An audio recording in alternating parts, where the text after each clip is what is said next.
Live now to Randwick Racecourse in Sydney, where former Prime Minister Malcolm Turnbull is leading the speaker lineup at StartCon.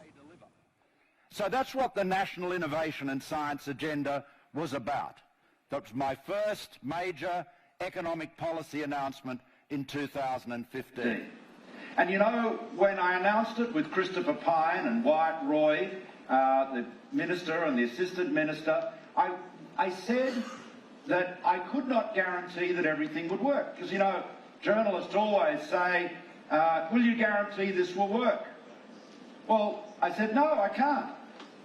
I can't. I said, some of these measures will not work and we'll dump them. Some of them will be reasonably effective and we'll seek to improve them. And if we see anybody doing something that achieves the same goals better than us, we will shamelessly plagiarise them. You can do that in government. I wouldn't encourage you to do that in software. So the bottom line was, it was innovation, it was agile, and it recognised the nature of the times. Now, the Innovation and Science Agenda had many elements, literally 24 elements, ranging from new funds, the Biomedical Translation Fund, the CSIRO Innovation Fund, which Main Sequence Ventures manages, tax concessions for early stage investment, changes to our corporate insolvency rules so that we had greater emphasis on business continuity. It's always been an agenda item of mine because I admired the way Chapter 11 in the United States encouraged businesses to keep going rather than allowing secured lenders to pull the shutters down and wipe everybody else out just so they could get their money back. But it had a whole range of initiatives. And, you know, some have had greater impact than others. There's no doubt about that. But what we do know is that we have today a much stronger innovation ecosystem, a much stronger venture capital ecosystem than we had 5 or 6 years ago. In fact, 5 years ago, there was about $155 million raised for venture capital in Australia. In the last 2 years, it's over 10 times that amount. And you all know that Australia is now seen as a centre for innovation. We are seeing so many unicorns developing, many of them represented here today, and many centurions that will go on to become unicorns and startups that will become centurions.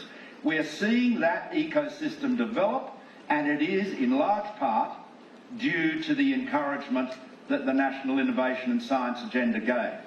But I think, you know, in a way even more important than the particular measures was the fact that we started talking at a government level about the importance of innovation. Now, there are plenty of people that encourage me not to do that, I might say.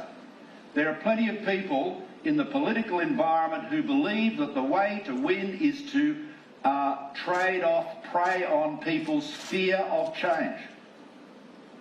And they said if you talk about innovation, people will think that means there's going to be a change and someone with a computer is going to take their job. Well, that is a political reality. And there are people that exploit fear of change in every environment. And this rise of populism, rise of protectionism around the world is a feature of that. But believe me, denying change, in denying the importance of innovation, is like denying climate change. It's denying reality. You know, the world is changing.